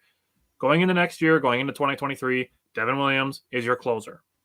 Yes. I get why Craig Counsell tried to use guys in different situations because you're playing the matchups. But going into 2023, you spend spring training and you say, Devin Williams, you are the 9th inning guy. If there's 2 outs in the 8th and there's a matchup that favors a right-handed pitcher, and you say, hey, Devin, you want to go for a 4-out save today? Sure. But in a save situation, unless Devin Williams has pitched the 2 days before, Devin Williams is the 9th inning guy. Period. I think having roles will be better for the mental part of the game. Right. I think it's as far as the preparation thing is concerned. Mm-hmm. So going from the 9th inning to the 8th inning, I think you pick up Brad Boxberger's club option and you say Brad Boxberger is the 8th inning guy, depending on matchups. From there, Brad Boxberger, he actually had a 2.95 ERA in 2022. Mm-hmm. So he actually pitched pretty well for, all the shit that I think he was all right. He was one of our better ones. I think you also bring back Trevor Gott. He only made $725,000 last year, and he was actually a pretty solid pitcher. He had a 1.03 whip. Only Corbin Burns and Devin Williams had a lower whip than Trevor Gott, despite him having not a great ERA. All right, that tells you that he might just be a little bit unlucky. Yeah, I agree. Holby Milner pitched pretty well last season. His ERA kind of ballooned on him towards the end of the year. Holby Milner was a really good find for the Brewers last year. Yeah, he was awesome. Peter Strzelecki, I think he starts the Brewers, starts 2023 in the Brewers bullpen. He actually had a 2.83 ERA and a 1.23 whip in 35 innings for the Brewers in 2022. So I think bringing back Peter Strzelecki into the bullpen is a good move. And then Matt Bush. So he's actually under contract for 2023. I think like Trevor Gott, his ERA, he's a better pitcher than his ERA suggests. Mm-hmm. Matt Bush he's got some electric stuff. He's got a really good fastball and a nasty curveball. Yes. Matt Bush had a 1.04 whip. His fastball is real. That fucker is real, bro. Like that'll he's one of the fastballs when you put that on the bottom outside corner. Yeah, that's one of the fastballs. I'm like, I don't want to stand in the box for that. I'm good. So, like I said, with him, he's a better pitcher than his ERA suggests, and his whip shows that. Both of them had an ERA over 4, but a whip that was under 105. Yeah, which is nuts. What's up, Tim? So, I think those two being back, I think the fact that their ERA was high is something that gets you back. Trevor got on a bargain. I mean, he made, like I said, he made $725K last year. Yeah. I mean, that's veteran minimum stuff. I mean, you can easily bring him back for that. Pick up Boxberger's option, keep Strzelecki, Milner, and then you have Devin Williams and say you are the 9th inning guy. Jake Cousins and Luis Perdomo can both, give you innings. Luis Perdomo, he showed some pretty good flashes in long relief. I know there was one specific game where I think it was Hauser came out after like 2 2/3. And I'm like, all right, Perdomo, let's get the last of this 3rd inning. And then let's pitch a clean 4th, 5th, 6th. And he did exactly that. Mm-hmm. So, and there was one where it was the Rockies game, the one where he gave up the 4 runs that allowed the Rockies to tie the game when they were up 5-1. And he gave up those 4 runs. The day before that, he had pitched 3 scoreless innings. So Perdomo has shown himself to be capable outside of some isolated incidents. I agree. All right, give me your number 2. All right, this is where I bring up batting average. So, like you said, they're 21st at 235. Their on-base percentage was 14th at .316. That's not bad. You can live with that. You can live with that with the Brewers pitching. With the home runs, yes, you can live with that. You can live with that. And the slugging percentage, they were 10th. Obviously, you just talked about the home runs. We hit a lot of doubles this year. Yep. 0.409. So basically 40% slugging percentage. That's pretty damn good. If they could just raise the average, say we get into the Get into the 250s. I was gonna say 250, but I don't want to go crazy because I don't want to go nuts. But if they League can get average to was like 242 this year. if they can So get even to if you get 245, at 250. yeah, at 250, 245, 250, this team is monster and with a 250 team average. Yep. With that pitching that they have, bringing back Woody and Burns, making them feel good, which would be great for morale, by the way. Paying those guys, that would definitely show like, okay, they're going all in. Like they're going to take care of us too. So just raising that average just 10 points, and that is a lot. Yes, I understand over the course of a season, that's a lot of at-bats to raise it 10 points, but this team is more than capable. We have more than enough talent to make the playoffs and be a 245 team average. Right. And I really believe if they can get to 250, they'll be World Series contenders. Yeah, and I think with that, as far as batting average is concerned, I think Willy Adames and Luis Urias are both bounce back candidates for next year. That batted really low. I also think with 2023, when the shift is banned, that Christian Yelich and Rowdy Tellez are going to benefit from that. What's up, Taylor? I think those two are really going to benefit from the shift being banned. It felt like there was 100 times where Christian Yelich hits like 110 miles an hour off the bat and grounds out to short right field. Bro. And then he hits him right up the middle, like over the pitcher's mound, and there's the freaking shortstop or third baseman standing there. It's like, God damn, man! If you would just be in your normal spot, they can still do that. They just can't put an infielder in short outfield. Yeah, that'll be nice. That'll be nice, and definitely, like you said with Tellez, I think he might be the one that'll improve the most. Cody, thank God you weren't here 15 minutes ago. All right, Cody. So this is gonna tie in perfectly. Like I said, I've said this probably 3 times already, and I'm gonna say it again. My number one thing for the Brewers is hitting with scoring position, with runners in scoring position. Me too. I mean, it wasn't a secret that we knew this was going to be the thing that Brewers could improve on the most, was hitting with runners in scoring position. Yep. The Brewers were 20th in majors, 245 as a team. The Dodgers were number 1 at 272. That's 27 points higher. That's not okay. That's a lot of points. Yeah. So looking at the Brewers, Willy Adames was the Brewers' best with runners in scoring position at 301. He was the only guy above the Dodgers' average as a team. Yep. Andrew McCutchen was next, and Rowdy Tellez tied at 264 with runners in scoring position. It's not enough. Christian Yelich was next, 241. Hunter Renfroe, 236. And then looking at the guys potentially for free agents, Colton Wong was 202 with runners in scoring position. It's starting to hurt now. 237. It's starting to hurt. This is starting to hurt. Tyrone Taylor was actually 311 with runners in scoring position, but in a smaller sample size. Yeah, I'm just not I mean, I like his talent, but I'm just not a Tyrone guy. And with the guys coming up, I'm ready to move on.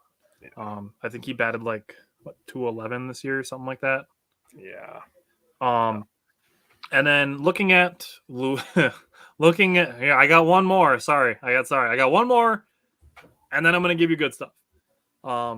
Luis Urias in 2022, his batting average with runners in scoring position, 168.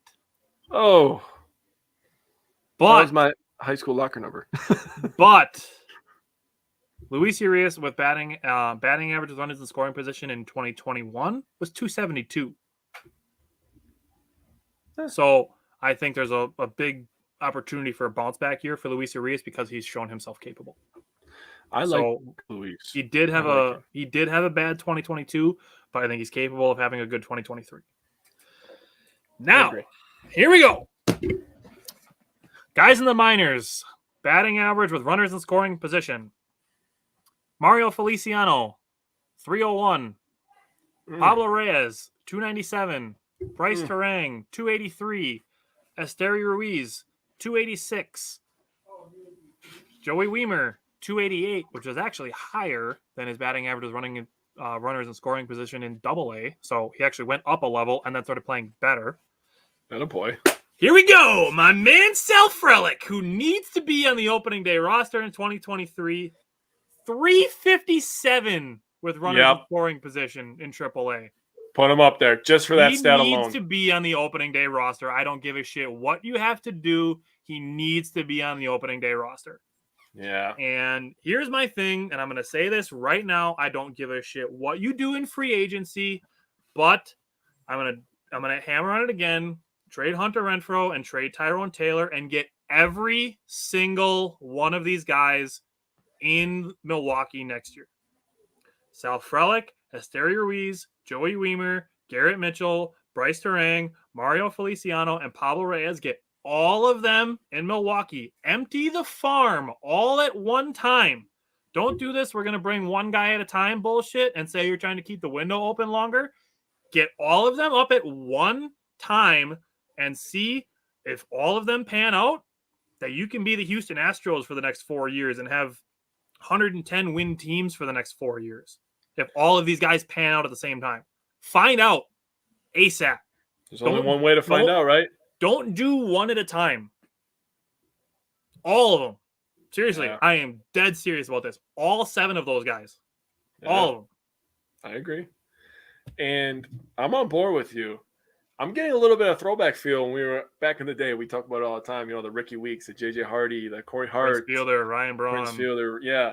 I mean, Braun was kind of a little bit after those that first group. Right. But it all worked out because he was kind of in that group as well. But, yeah, I'm getting a little bit of throwback feel with this new farm that we have. But, yeah, man, let's I think this team needs it, I agree. And they have guys coming up behind them. Yeah. In AA, like some of the really good guys that they drafted this year. We know that Jackson Torchio is rocketing up the organization. He's probably going to be in AAA next year already. He's good. He's only 18. I know he's good.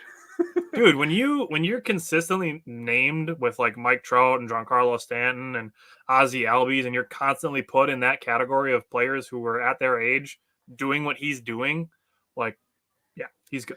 Pretty good sign. So when it comes to what the Brewers' plan for 2023 is, sign Burns, sign Woodruff, extend Adames, bring up all of these guys, cut money where you can, which is Hunter Renfroe, letting Colton Wong go, letting Omar Narvaez go, and bringing up all of these guys to refill the team, and then seeing what you can do in free agency after that. I think you can get a pretty good haul for a Hunter Renfroe, even though he'll only have 1 year in his contract. You're a team that is like needs a power bat and a guy that can play outfield, and a very good outfielder. I think you can get a good haul for him. Might be able to get a couple pitching prospects. Don't know. Not that the Brewers need any more pitching prospects because they got enough of those down there too. Mizorowski's going to be a boss. Yeah. He was throwing like 101 the other day. Jesus. For me, my number one was also hitting runners in scoring position. And the thing that I wrote down that Tyler, I don't think touched on, was the average runners left on base, which last year was 6.8, which was 18th in the MLB. In 2021, it was also 6.8. So it's a reoccurring theme, something that needs to change. Obviously, our current roster that we have isn't working. So why not bring up some young new blood?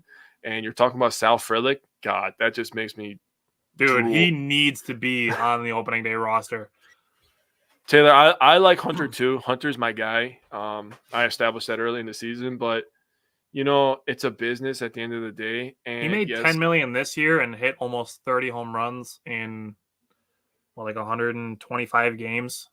He's a good player, but if we can bring a young guy up and have club control of him for the next 5-6 years, and we can get that same production at a lot less money, yeah, I'm on board. Yeah, he made $10 million last year, and he's going to get a raise. I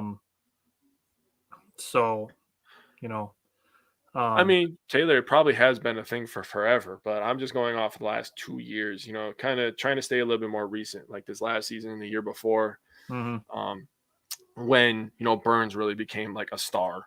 I mean, obviously Woody's been good for a while. Peralta's been a pretty decent guy. His name has been going up for a while, but, we have two horses, what they call them. We have two aces. So it's time now. I mean, you don't always get two aces like this. I mean, Burns and Woody, they're special. And It's hard for the Mets to even do it, and one of them is already in their organization, and they have twice as much money to spend. I agreed. You got to win with pitching like that. So the Brewers, Stearns has a busy offseason to figure some shit out. Yeah, and when it comes to Hunter Renfroe, I mentioned his batting average and his strikeouts. I mean, he batted .255, and he's a career .240 hitter. Yeah. So, I mean, there is an argument to be made that he overachieved a little bit. So, if you're a small market team like Milwaukee, you need to capitalize on that, honestly. Yeah. Especially for a guy who's going to be a free agent after 2023. Yep. And if you're looking for a small market team, like I said, to be potentially cutting salary to have more money to pay other guys, which is what I think the Josh Hader move was an attempt to cut salary, because a small market team, you cannot be paying a reliever $15 million. You just can't. No. Unless it's the last move you make when you're doing free agency and the rest of your team is already set. But when you have guys that you need to pay that are franchise cornerstone players, and you're talking about like top 10 players in the franchise history, which I think Corbin Burns is probably already top 5, but Brandon Woodruff is arguably a top 10 player in Brewers franchise history already. You got to pay those guys first. And, I brought it up when they made the Josh Hader trade, that when it comes down to it, Josh Hader is going to pitch 80, 90 innings, and Corbin Burns and Brandon Woodruff are going to be around 200. So you pay the starters first. I mean, Burns, the last 2 years, Cy Young, and then he led the NL in strikeouts. I don't know about you, but I'm paying that guy. Yeah. Pay him twice. And Woodruff finished 5th in Cy Young, and then, I mean, he had a crazy, crazy second half of the season after the All-Star break. So, again, you pay that guy, because those guys are literally guys that are going to pitch every 5, maybe 6 days on this team. And those are games that you're like, okay, Woody's on the mound, Brewers have a probably 80% chance to win. I was just going to say, like, if those two guys give you, say, 32 starts each, that's 64 games. Out of those 64 games, I think you pretty much put those two in 64 games, and you say with those two on the mound, you probably win about 45 of those games. Oh, yeah. I agree with two guys. I agree with that. Oh, God. Cody, don't do nothing crazy, man. We still have to get through the Friday show with Bryant. Yeah. That guy is just – I love Bryant, but I feel like he'd be a bad friend to hang out with. I would get in trouble with him, man. When he was here in Wisconsin, too, he was by himself. His wife wasn't with him, so he had an opportunity to let loose a little bit more, too. Oh, no. I wish, man, I'm so sad looking at those pictures. I'm like, of course, I planned a freaking family weekend. That one weekend, like, how'd that work out, man? Like, oh, well, it is what it is. Next time. All right, but I will die on this hill. I will go down with this ship. All 7 of those guys need to be on the Brewers opening day roster next year. I'm on board. Let's start the hype train. Let's start the hype train, baby. Yeah, that'll be a big hype train. You're going to need a big train and a big caboose for that one. I can't post a picture. It was Chicago. Oh, bro. Everybody, it was. Did you see the Browns jerseys they're wearing tomorrow? The orange ones? Yeah. With the orange helmet? Oh, they're doing they're like creamsicles? Yeah. The Packers are done. Packers are not done. Bernard, don't start this. I don't want to be an evil guy on my own podcast. Don't start this, Bernard. I had a good day. Let's do it. Choo-choo. Hey, start a hashtag. That's not a hashtag. What is it? What's the hashtag going to be? Like, hashtag David Stearns.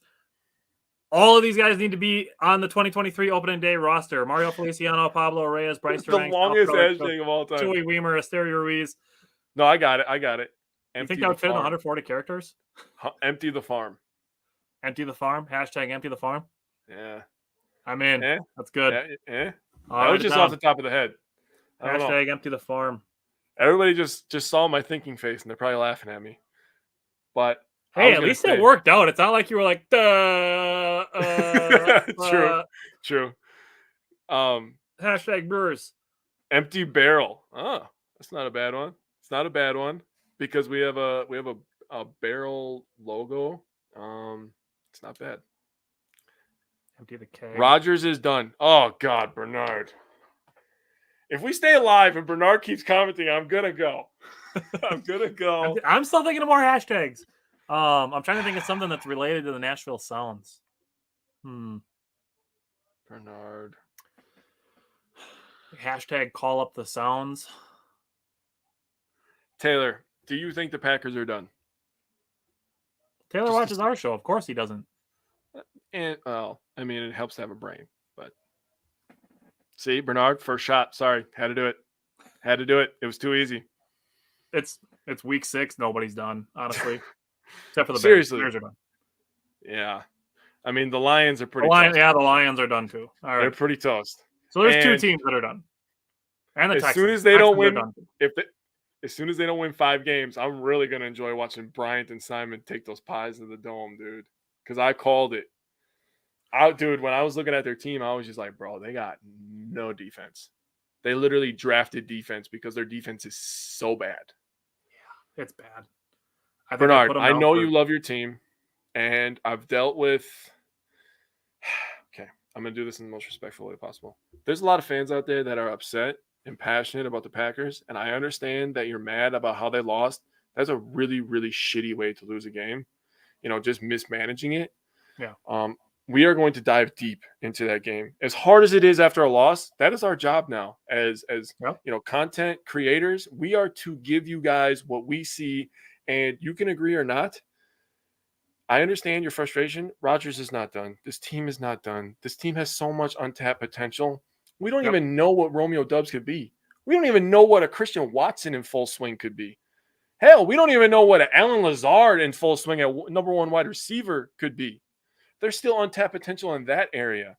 We could bring in a guy like an OBJ, which we're projected to do, which is a whole different venue. We can make a trade for a Brandon Cooks. There's DJ so Moore, much Tyler stuff. Lockett. Yeah, there's so many variables into this that we could go to. The team is not done. It's a shitty way to lose.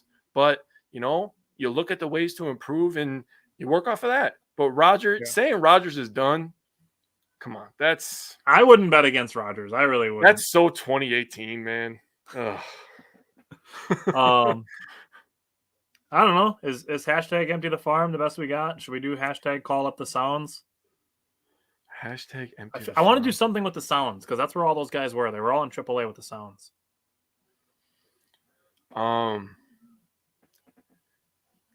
Hashtag bring the Sounds. Nashville to Milwaukee. No, Dude, maybe. See, I want to do something like. I feel like if you do Nashville to Milwaukee, you're just gonna get ads for like Southwest Airlines. Probably. I mean, I want to visit Nashville once. It sounds like a cool city. I want to take Courtney to a Predators game there. I wish James was in the comments so he could tell me how it is. I've always heard that it's cool. My girlfriend's a really big country music fan, so she would like to visit there too. Yeah, I mean, listen, man, we all do shit. Everybody makes mistakes. We all do things that we don't want to do for the ones we love. So it is what it is, man. And I hope she heard that. I mean, she literally deals with me watching football for like 48 straight hours.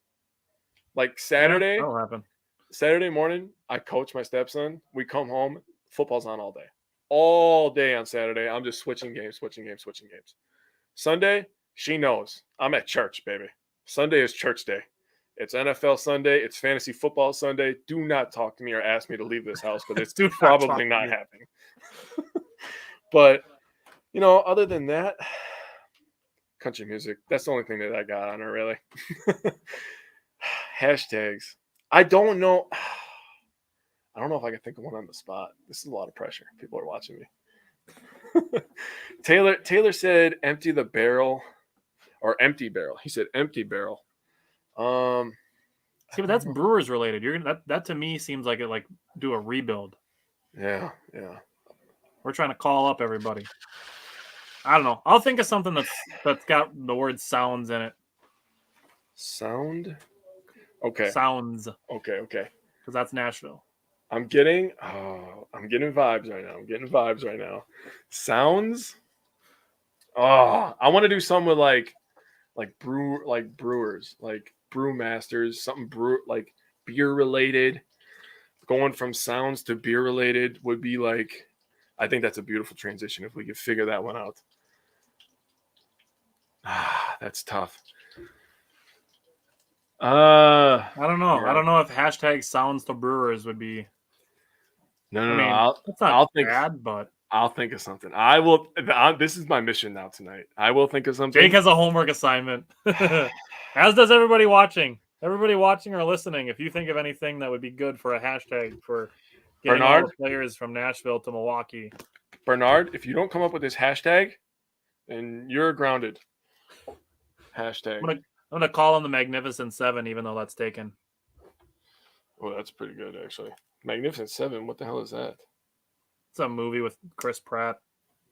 Oh, like see, you're every time, bro. I talk about you more than you know, but I talk movies. There's this guy I work with. His name is Jim, and he's an older dude, but he talks all the time. Like every day when I'm working with him, I'm like, "All right, Jim, what movie did you watch last night?" Dude watches a movie every night. He goes to the library, where he lives, and he just grabs a random movie. And I'm like, "All right, Jim, tell me about your movie." This guy could talk, by the way. And he just starts telling me about all these movies, and I'm just like, he's like thinking of actors and stuff. I was like, man, I could probably ask Tyler, and he would know. Like every day when I talk about a movie with Jim, I'm just like, I know Tyler would know this actor. Like you're just, I call you the encyclopedia. You just know everything.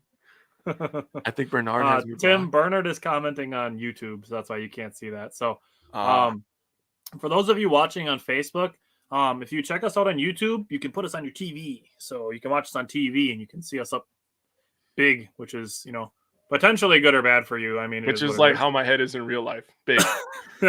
Yeah. If you have like a 60-inch TV and you put Jake on YouTube, then you would get Jake's real size. You would get my real head.